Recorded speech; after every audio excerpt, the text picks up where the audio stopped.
Before the fateful day of May 8th, 2025, the name Nathaniel Carter was but a whisper in the wind. Unknown to most, a humble American missionary, lacking a voice in the media and devoid of any global stature, was scarcely a name murmured in the corridors of Vatican intrigue, as the sun gracefully descended behind the majestic dome of St. Augustine's Basilica in Rome. An extraordinary event unfolded, defying all expectations. A delicate wisp of white smoke curled gracefully into the twilight sky above the Sistine Chapel. As the bells resonated with a solemn toll, a choice had been set in motion. As a figure clad in white emerged onto the balcony, a wave of disbelief washed over the crowd, causing many to squint in astonishment. It was neither a cardinal hailing from the distant lands of Europe, nor a formidable archbishop commanding influence in a bustling metropolis. Once upon a time, there was a man named Nathaniel Carter, a humble bishop hailing from a little-known diocese nestled in the heart of Peru. And from that moment forth, he would be celebrated as Pope Leo XIV. In the heart of a bustling working-class neighborhood in Detroit, Nathaniel emerged from a lineage of steelworkers, nurtured by the rhythms of labor and the warmth of Sunday devotion. He was not prepared for the mantle of authority. He wasn't in pursuit of power. Yet, in an unexpected twist, this gentleman had risen to become the guiding light for more than 1 billion hearts. And those who observed intently soon understood his silence was not a sign of weakness. It was the beginning of a grand tale within the hallowed walls of the Sistine Chapel. As the doors sealed shut and anticipation hung thick in the air, an unseen tide was starting to turn. Whispers filled the air as the press spun tales of potential frontrunners hailing from Europe, Africa, and even Asia, figures adorned with visibility, charisma, and the cunning of political strategy. Yet, within the assembly of 117 cardinals, whispers began to circulate about a name that took many by surprise: Nathaniel Carter. It took everyone by surprise. Carter had spent the majority of his ministry away from the limelight, dedicating himself to the service of impoverished communities. Nestled in the highlands of northern Peru, he was celebrated for his profound ability to listen, his mastery of Spanish, and his unwavering compassion for those who had been overlooked. Yet, above all, he garnered respect for a quality that is becoming ever more elusive: unwavering spiritual integrity. He wove his thoughts with care, avoiding the clamor of catchphrases and the web of connections. He traversed the dusty paths, lent a hand with grocery bags for the elderly, and shared in the sorrow of families during times of drought. That was his tale of experience. As the early ballots were cast, the name of Carter flickered into view, appearing only now and then, like a whisper in the wind. Yet with every round, a profound understanding emerged, a subtle agreement. Amidst the weariness of spectacle and crisis, a yearning stirred among the cardinals for something deeper and individual, who would not merely oversee the church, but mend her wounds. In Nathaniel Carter, they beheld the specter of a bygone age, the resurgence of the shepherd. In a twist of fate, Pope Francis had once envisioned a church that embodies the essence of its flock. In Carter, they discovered not just the aroma, but the very spirit. In the Peruvian diocese of San Mateo, his leadership may have slipped under the radar of the media, yet it certainly did not escape the gaze of heaven or the conclave. He transformed seminaries, quietly wandered through prisons, and stood against corruption with a courage that needed no amplification. He was a figure shaped by the darkness, and it was the very shaping that now cast a light upon him. Yet, his name stirred a sense of bewilderment beyond the chapel's doors. As murmurs started to seep through the very fabric of the walls, Carter, his rising reporters found themselves taken by surprise. Who was this enigmatic figure? From whence did he hail? What is it about him? Yet within, the truth was unmistakable. With the fourth ballot cast, his name began to rise like a phoenix from the ashes. in the hushed embrace of the Sistine Chapel, untouched by the clamor of campaign posters or the chatter of social media. An age-old miracle unfolded, the Holy Spirit stirred. It was not a matter of strategy. It wasn't an agreement shaped by the machinations of politics. It was a moment of acknowledgement. In that instant, a humble missionary from Detroit, who had dedicated countless years to selfless service in the shadows, found himself chosen for the most prominent position in the Catholic realm. When the question of accepting the burden arose, he lowered his head and softly murmured, "With God's help, yes." Little did the world outside know what lay ahead. Yet for those gathered within the chapel, the truth was already clear. This was not a figure of politics. Once upon a time, there existed a figure of great foresight.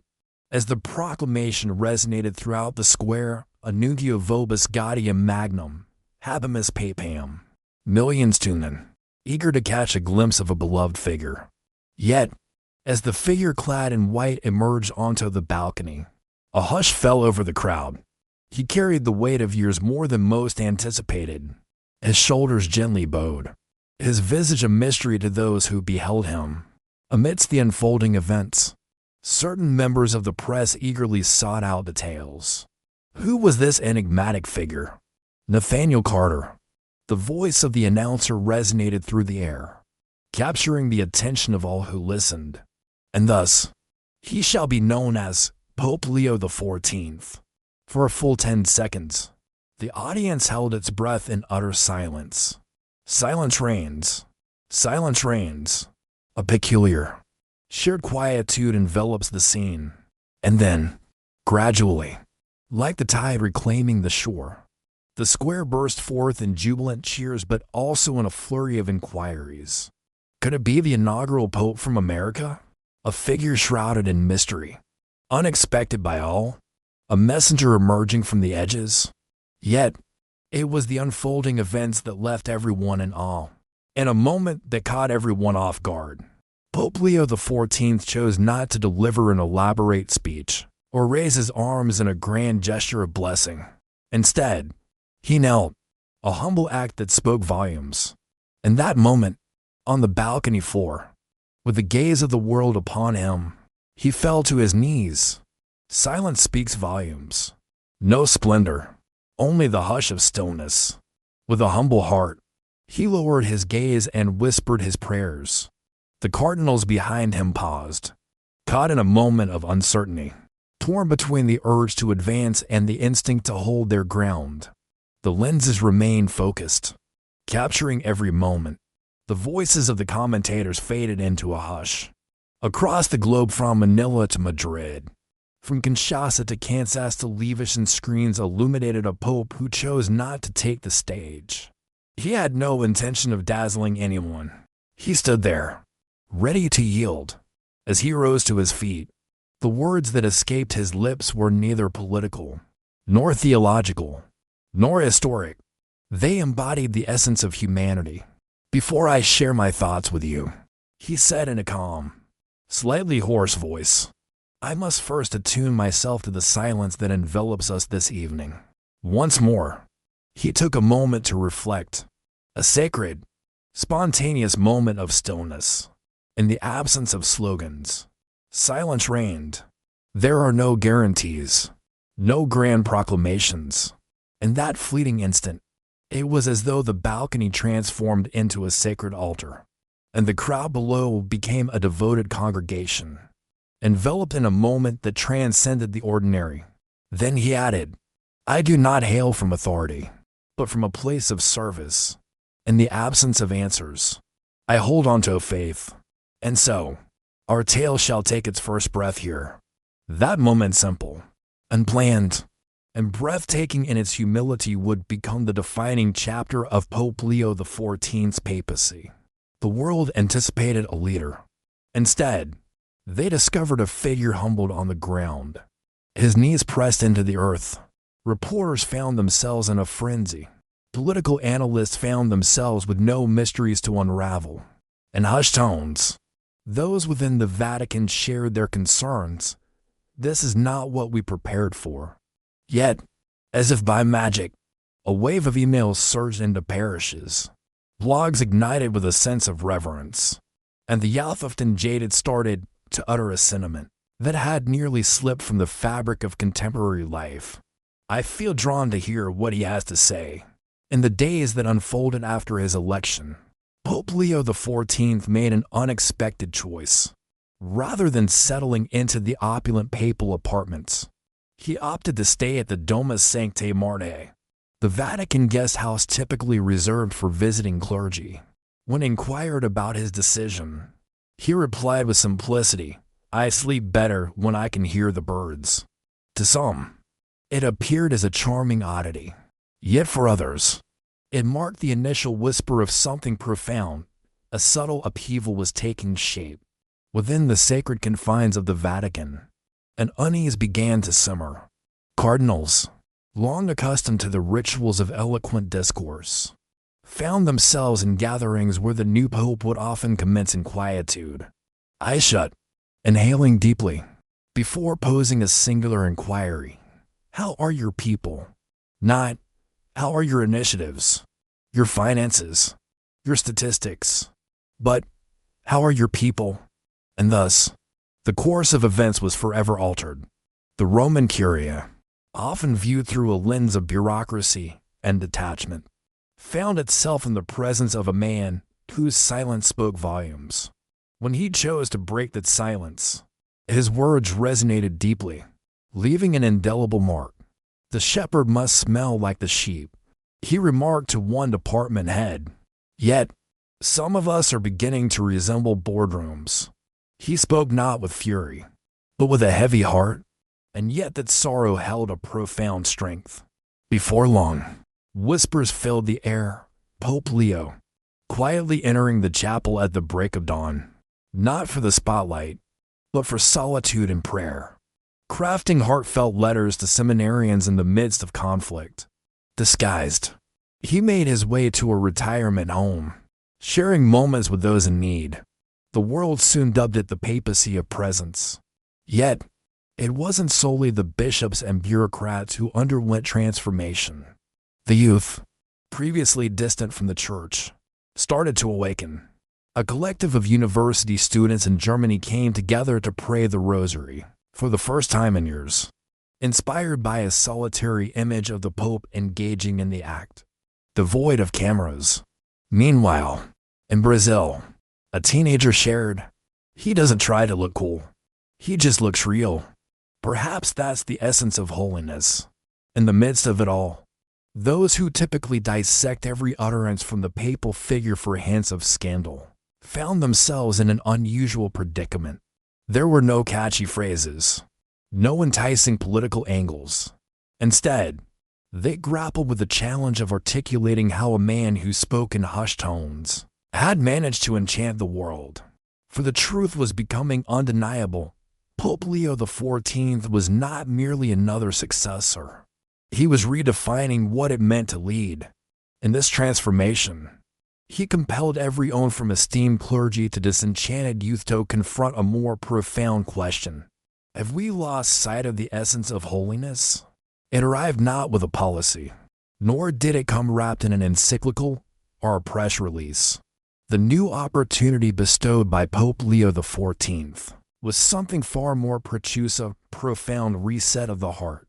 Just weeks into his papacy, he embarked on a journey of quiet reflection, initiating what he referred to as spiritual audits. These were not investigations in the traditional sense. There were no investigators or punishments involved. Instead, he discreetly dispatched trusted monks, missionaries, and contemplatives to seminaries, formation houses, and diocesan offices across the globe, all with a singular purpose: to listen. What they uncovered was not heresy or insurrection. It was a profound void. Future priests skilled in theological debate yet unfamiliar with the essence of prayer. Diocesan officials managing ministries as if they were businesses, unable to recall the last moment spent in the company of the impoverished.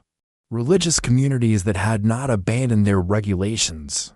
In a moment of deep reflection, An archbishop in Italy found himself in tears as he contemplated the wounds of Christ. Meanwhile, a bishop in Nigeria admitted to losing the ability to pray with tears. A cardinal from Asia later shared, "For the first time in years, I heard God again." Pope Leo sought not to cast shadows upon them, but rather to kindle a flame within their spirits once more. Power devoid of reverence turns into mere governance. He remarked softly in a secluded moment, "What we lack is not more order, but more exemplars of virtue." In this call to explore further, the Church rediscovered a heartbeat it had almost lost. Young priests sought spiritual guides rather than career counselors. Parishes opened chapels for perpetual adoration instead of embarking on new fundraising efforts. And across the globe, the faithful began to murmur a shared sentiment. It seems as though the Church is stirring from its slumber. Leo XIV possessed a quiet strength, never raising his voice or staging a protest. Instead, he gently reminded the Church of her true identity, not a corporation, not a content machine, not a social club, but the bride of Christ. The chants he presented lacked glamour. It was essential. And for those who dared to listen, it became evident this was not merely a revival of an ancient custom, nor the dawn of a fresh endeavor. This was something infinitely more perilous and exquisite. It was the awakening of sacredness. The man who had once traversed the dusty roads of San Mateo now strolled through marble corridors, adorned with frescoed ceilings. Yet, Pope Leo XIV remained unchanged, not in the manner that others anticipated. He still rose before dawn. He still dined in silence. He still knelt, frequently for hours, before the Blessed Sacrament. The transformation lay not within the man himself, but in how the world came to see him. Initially, many perceived Leo XIV's calm presence as a temporary phase, a soft echo of the vibrant papacy of Francis. Yet, as time unfolded, it became evident this was no mere interim. This was a flame hidden beneath a veil of fabric. Gradually, the Church started to sense the growing warmth. In a moment that revealed the depth of Leo's character, he made a choice that spoke volumes: an inaugural apostolic visit, as Pope was not to a grand cathedral or a bustling capital. Rather, he ventured to a refugee encampment on the fringes of Athens, arriving without announcement or the usual trappings of security. Amidst the makeshift tents and plastic coverings, he absorbed the tales of those uprooted from their homes, tenderly kissed the hands of elderly women, and shared silent prayers with young men who had endured profound loss. He remained silent before the cameras. He gracefully knelt down. In that gesture, a deep truth emerged. Leo XIV perceived power not as a rise above, but as a closeness to the pain of others. In the heart of Rome, he set about gathering a circle of trusted souls, not the usual diplomats or peer experts, but those who had endured great suffering. A nun, her spirit shaped by years in war-torn lands. A layman, carrying the weight of a family lost to nature's fury. A young priest, his faith nearly shattered by the shadows of clerical abuse. They brought not strategies, but stories of anguish. And from those stories, he carved a path forward. You cannot lead what you do not mourn, he once shared with them. It was this spiritual depth that reshaped the perception of those around him. No longer just the quiet American pope, Leo XIV evolved into something profoundly different: a father to the broken, the overlooked, the weary. His homilies, once deemed overly poetic, were now regarded as prophetic. His silences, previously viewed as awkward, transformed into moments of deep reverence.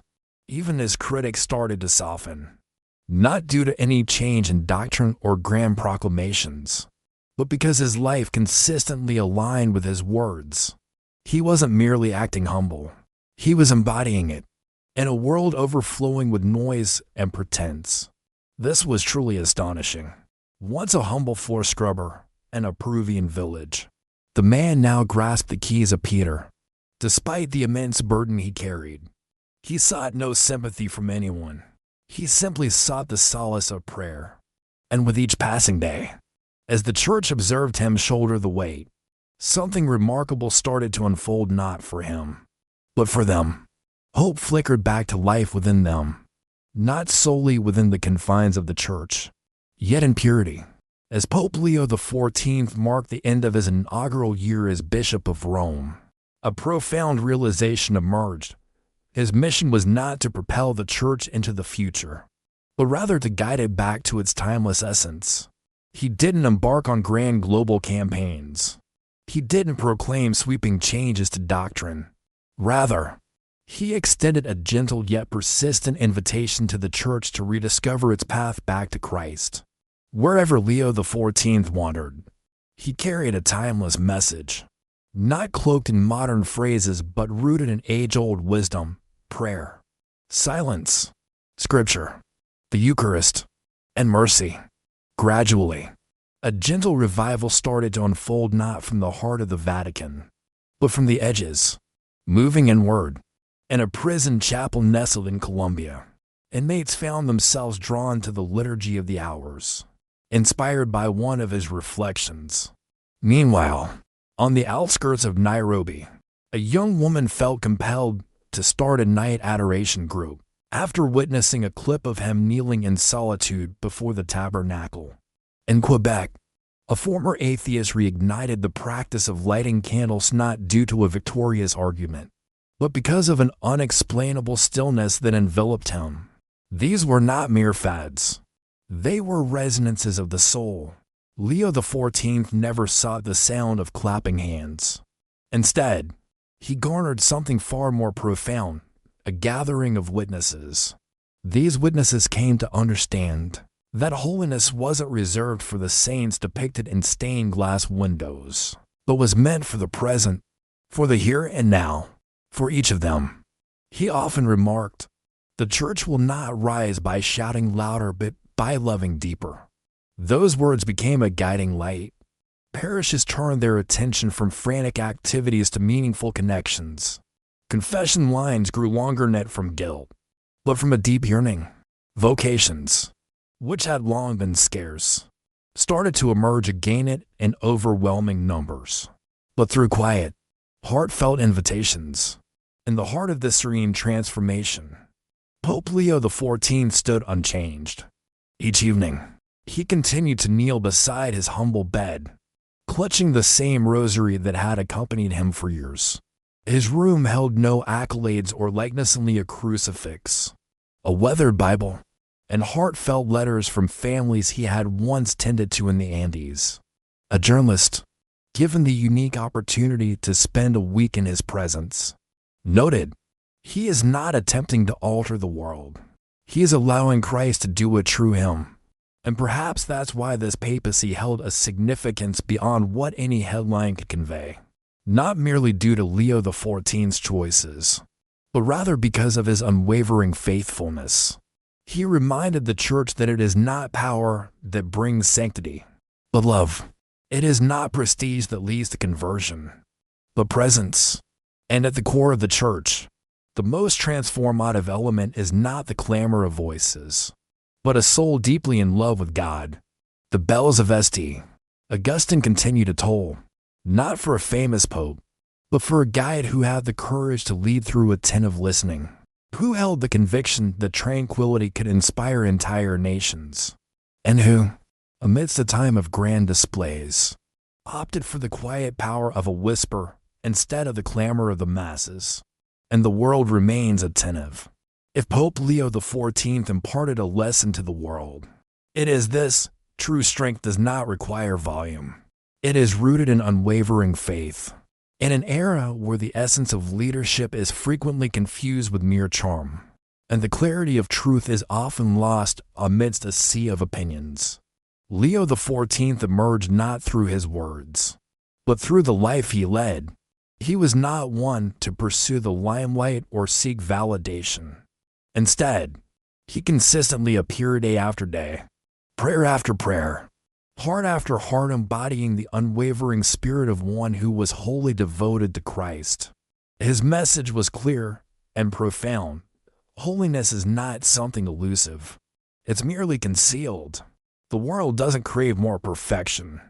It yearns for more presence.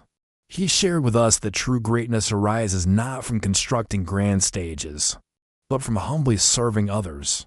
He emphasized that renewal is not discovered in the limelight, but in a close relationship with the divine. And he taught us that the most lasting change starts not from a position of authority, but in the quiet moments of a single soul who chooses to love profoundly. His life unfolded like a profound narrative, one that the world had not anticipated, yet yearned for deeply. In the tapestry of your own existence, you might sense a shadow of being overlooked, a whisper of your voice fading into the background, or a feeling of insignificance. Yet, the tale of Leo XIV reveals that even the most unassuming journeyman, rooted in a profound sense of purpose, has the power to shift the very landscape of our world. There's no need for a grand stage to leave a mark. Start with a moment of prayer. Tune in and listen deeply. Be entirely present for those in your midst. Stand by someone in pain. Opt for humility instead of the spotlight. And persist, even when the applause is absent. The world revels in clamor, yet the divine speaks softly. When you embrace integrity, grounded in faith, the mundane moments of life transform into something truly divine. In the end, Leo XIV didn't become a hero by striving for the extraordinary. He was remarkable, for he made the choice to remain steadfast,